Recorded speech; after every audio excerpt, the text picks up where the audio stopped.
Mes amis, bonjour.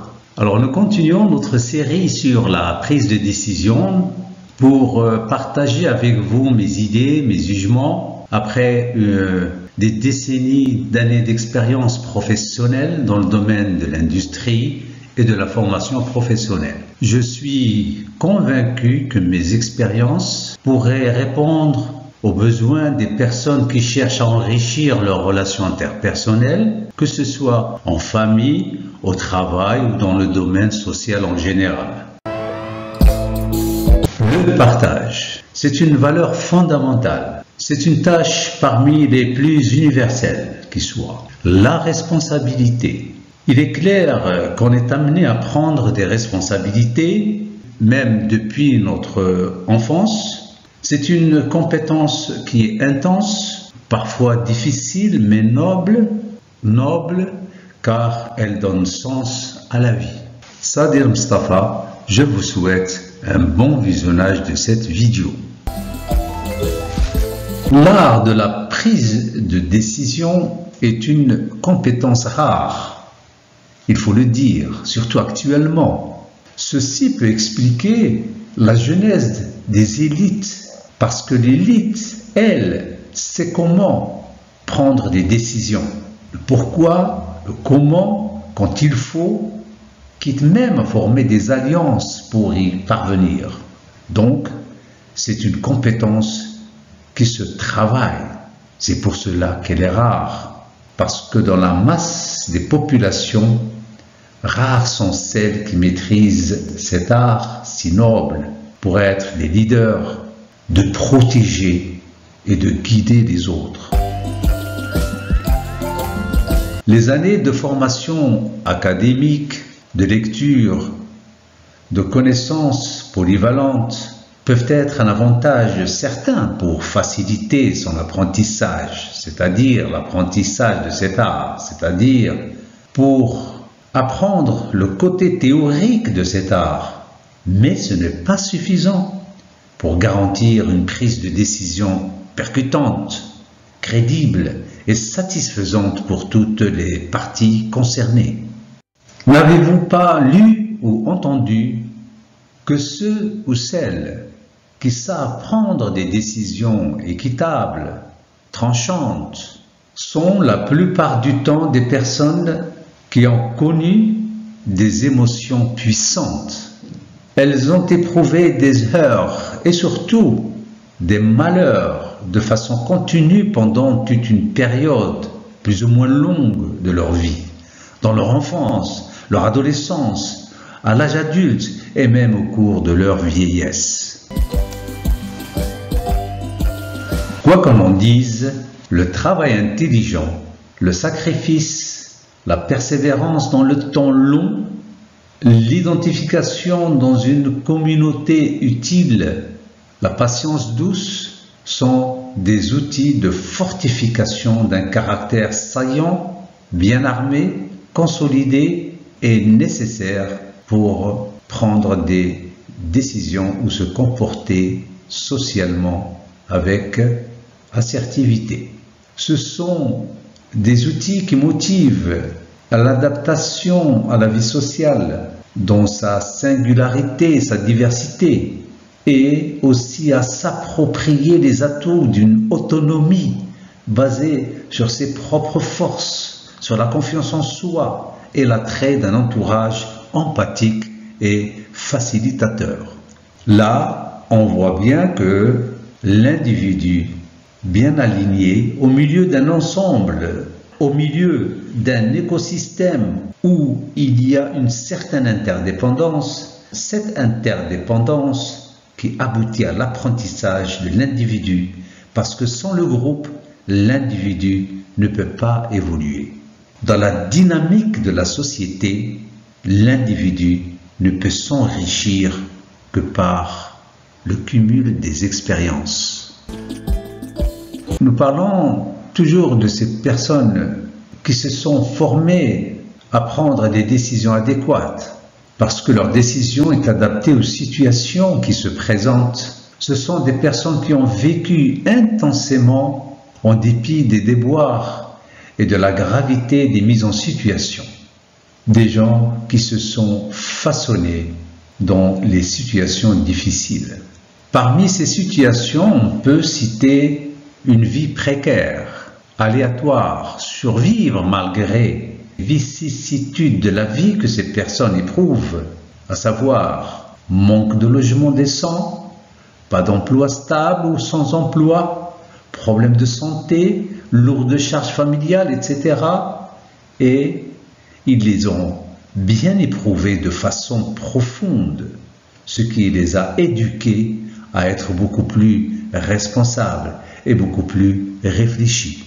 On peut citer aussi la fréquentation des cercles sociaux, être présent pour apprendre de l'entourage, avoir sa place, être utile dans le cercle des amis, partenaires.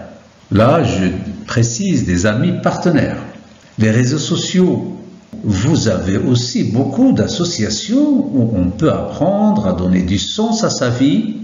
Vous avez des activités de bénévolat où on est toujours en société et avec le même objectif noble pour servir la société des autres.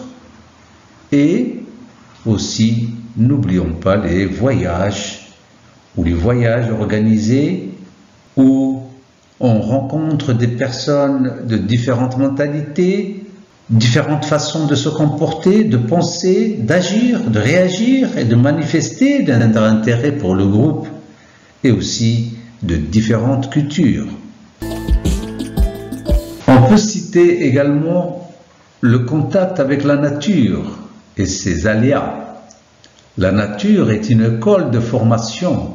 Surtout si on fréquente cette école depuis le bas âge, parce que dans cette école, on peut développer notre curiosité, la concentration, la vigilance, la prudence, la prévision des changements de climat, la sérénité, le repos, le calme, l'humilité devant la grandeur de la nature.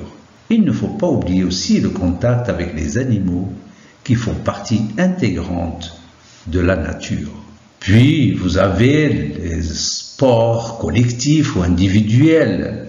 On peut citer le football, le basketball, le rugby, le tennis et l'athlétisme, les arts martiaux, ou l'esprit de la compétition, c'est-à-dire la coopération et en même temps la compétition, joue un grand rôle dans la culture de la confiance en soi et l'esprit d'équipe.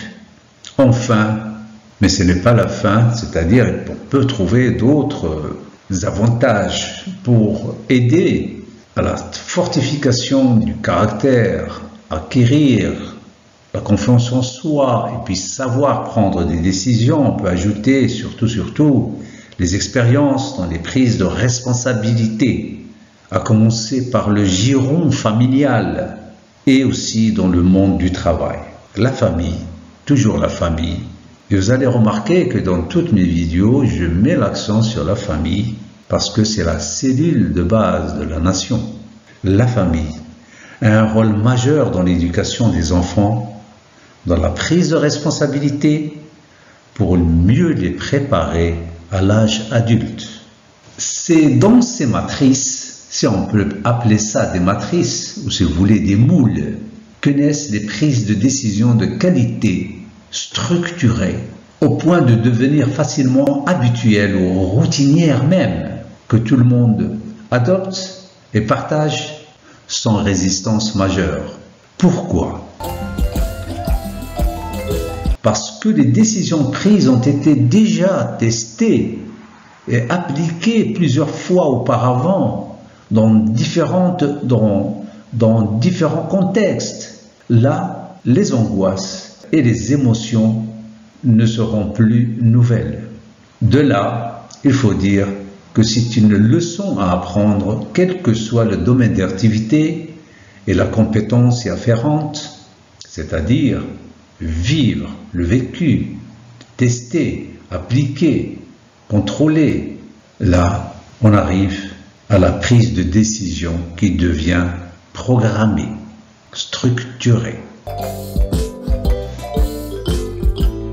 Avec des décisions structurées, nous générerons certainement pas beaucoup de stress. Nous diminuerons les conséquences reprochables, les interventions inéquitables ou arbitraires ou graves sur les autres. Et surtout, cela nous évitera de développer en nous ce qu'on appelle le syndrome de l'imposteur, c'est-à-dire qu'on ne va pas éprouver de regrets. En revanche, les personnes inexpérimentées qui n'ont pas eu l'occasion de se confronter à la réalité telle qu'elle est, à la vie sociale, dans ses interactions, non bien formés suffisamment dans la pratique, devront être en mesure de trouver des lignes directrices claires, performantes, pour les aider à prendre des décisions. N'oublions pas que le propre de l'homme, c'est de découvrir, de s'adapter, de créer, de protéger et de changer sa voie vers un esprit solidaire, vers la perfection, vers le progrès. Alors, c'est la fin de cette vidéo, donc à suivre. ABD.com vous remercie de vos encouragements et le partage des œuvres éducatives et vous souhaite bon courage et plein succès dans le domaine familial, social et professionnel.